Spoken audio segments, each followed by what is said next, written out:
Morning. Good morning sir.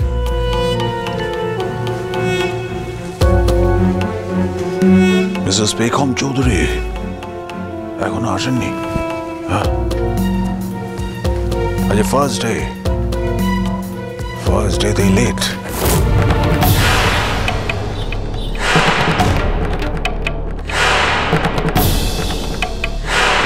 আমার কাল রাতের কাজটা তো এত তাড়াতাড়ি ফল দিতে শুরু করার কথা নয়, তাহলে বেগম এখনো কেন আসেনি?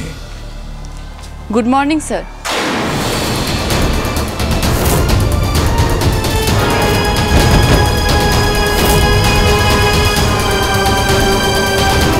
Good morning. আমি ঠিক বুঝতে পারছি না তোমার মাথার মধ্যে কি চলছে বেগম। তুমি কি আমাকে চিনতে পেরেছ? সত্যি স্যার, এতদিন ধরে পেখম চৌধুরীর নামে অনেক প্রশংসা শুনেছি, কিন্তু আজকে উনি যে এত সিনসিয়ার সেটাও দেখতে পেলাম। অফিসে বাকি সবাই আসার আগেই উনি এসে ওনার কাজ শুরু করে দিয়েছেন। সেই জন্যই তো চেয়েছিলাম বেগম আমাদের কোম্পানি জয়েন করুক। I am highly impressed.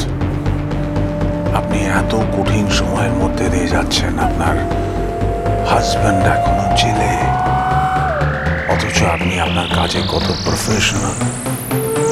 Day 1 থেকে এত সিনসিয়ারলি আপনি কাজ আরম্ভ করে দিয়েছেন। Very impressive. সাংবাদিকতা আমার পেশা, ওটা আমার কর্তব্য স্যার। আমি আমার পার্সোনাল আর প্রফেশনাল লাইফকে সবসময় আলাদাই রাখি। বাই দ্য ওয়ে স্যার, আমি আমার হাজব্যান্ডের কেসটা নিয়ে ইনভেস্টিগেট করবো বলেছিলাম না, ওটা নিয়ে আমি নতুন কিছু ইনফরমেশন পেয়েছি। Oh, really? You can show me? হ্যাঁ স্যার, অবশ্যই। আমি আপনাকে দেখাবো, আপনার সঙ্গে আলোচনাও করব, কিন্তু তার আগে আমি নিজে একটু ব্যাপারটা সরি চলতে পারেন না, ইডিয়েট। চালা করছে। আমি অয়েন্টমেন্টের ব্যবস্থা করছি। চান গিয়ে অয়েন্টমেন্ট নিয়ে আসুন। চান ফাইলটা কে তুলবে মাটি থেকে?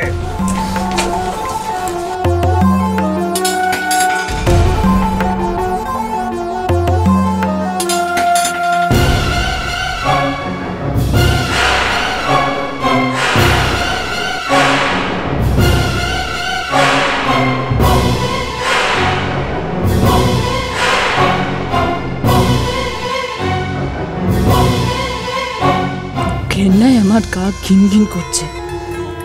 এক ধাক্কা মেরে সরিয়ে দিতে ইচ্ছা করছে তোমাকে। রানা রায়চৌধুরী, তুমি এটাই চাইছো তো? আমাকে নার্ভাস করে দিয়ে আমাকে ভাঙবে? পারবে না। এখন আমাকে সব ভুলে সংযত হতে হবে। তোমাকে আমি কিচ্ছু বুঝতে দেব না, কিচ্ছু না।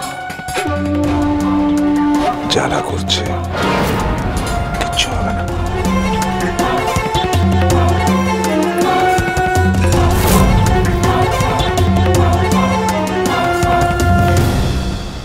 এইটুকু আঘাতে আমার কিছু হয় না স্যার। আমি আমার ভিতরে অনেক বড় আঘাতের ক্ষত জিয়ে রেখেছি। I know Begum, I know. আপনি মন দিয়ে কাজ করুন। All the best. Thank you.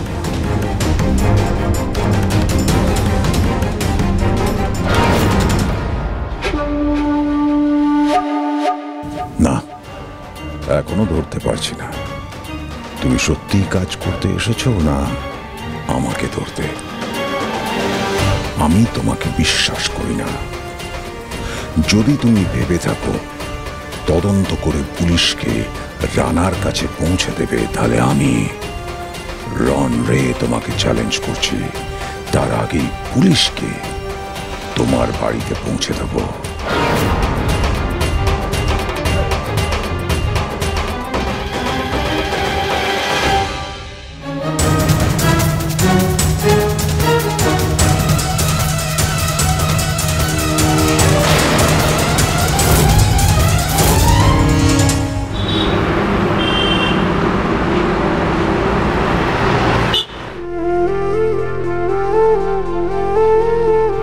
বুঝতে পেরেছিলাম যে আমার দাদুভাই ফিরবে, এই জন্য কাল ওকে অত ডাকাডাকি করেছিল। আমি ভুলে যাই সে কথা সত্যি, কিন্তু ভুলের মাঝেও ভালো খবর ঠিক বুঝে যায়। কি বল বুড়ি? একদম ঠিক বলেছো বাবা।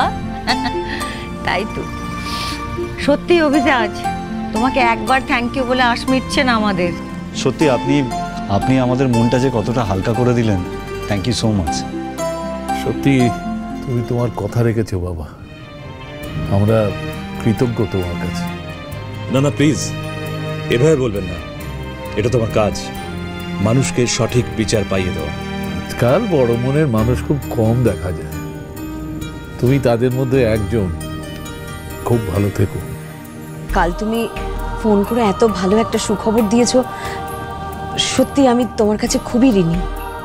এমা, তুমি তো কিছুই খাচ্ছ না, লজ্জা করো না বাবা, ভালো করে খাও। আসলে আপনারা খুব দুশ্চিন্তায় ছিলেন বলে আমি সবার প্রথমে আপনাদেরকে খবরটা দিয়েছিলাম, যাতে আপনারা একটু হলেও চিন্তামুক্ত হতে পারেন। সে আর বলতে, তোমার খবরটা পাওয়ার পর আমরা স্বস্তির নিঃশ্বাস ফেলেছি সবাই। অ্যাকচুয়ালি এখনো আমাদের আবির বাবুকে পুরোপুরিভাবে নির্দোষ প্রমাণ করে জেল থেকে ছাড়ানোর জন্য কিছুটা সময় লাগবে।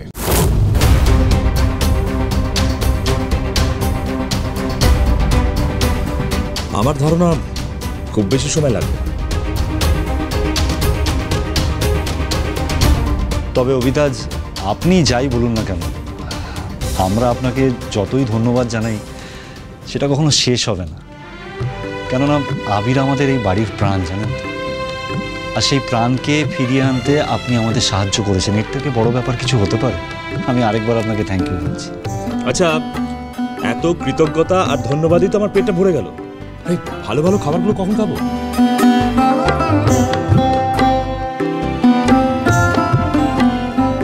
শ্রী, ধন্যবাদটা তো শুধু আমার একার প্রাপ্য নয়। বেখম না থাকলে কিন্তু পুলিশের হাত পা বাঁধা থাকতো। সত্যি কথা বলতে, বেখম আমাকে বারণ করেছে বলে আমি পরিবারের কাউকে কথাটা বলতে পারছি না। ভাই একবার ছাড়া পেয়ে যাক, ও একবার বাড়ি চলে এলে সবটা ঠিক হয়ে যাবে। ভাইয়ের জন্য বেগম যা করলো, যা রিস্ক নিল, সেটা সত্যি কমেন্ডেবল। বড়দি ভাইয়ের এই লোকটার সাথে এত ভাব হয়েছে কেন কে জানে, মোটেই ভালো লাগে না লোকটাকে। এতদিন এলো, একটাও গিফট আনলো না। রন কাকু অন্তত এদিক থেকে অনেক ভালো ছিল। আচ্ছা, ওনাকে এবার একটু খেতে দাও তোমরা, আপনি প্লিজ খান, প্লিজ। এই যে একটা ভালো খবর পেলাম আজকে, কিন্তু বধুয়া কোথায়, তাকে দেখছি না কেন?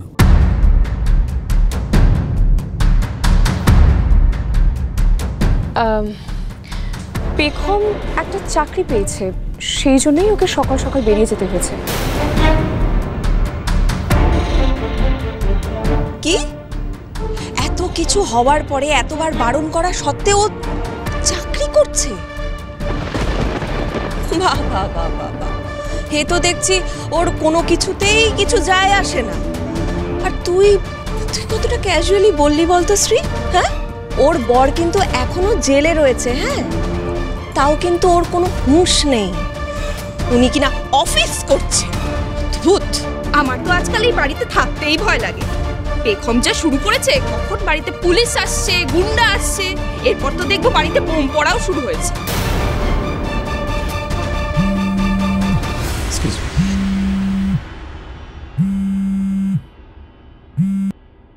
Hello, what? আপনারা ঠিক খবর পেয়েছেন?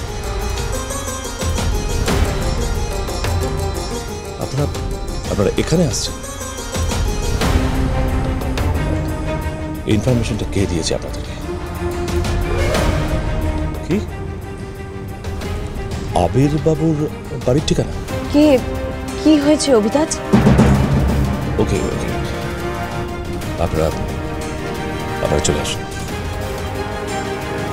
চলে আসুন মানে? কার কথা বলছো? কে চলে আসবে? কিছু হয়েছে অভিতাজ? পুলিশ আসছে এখানে।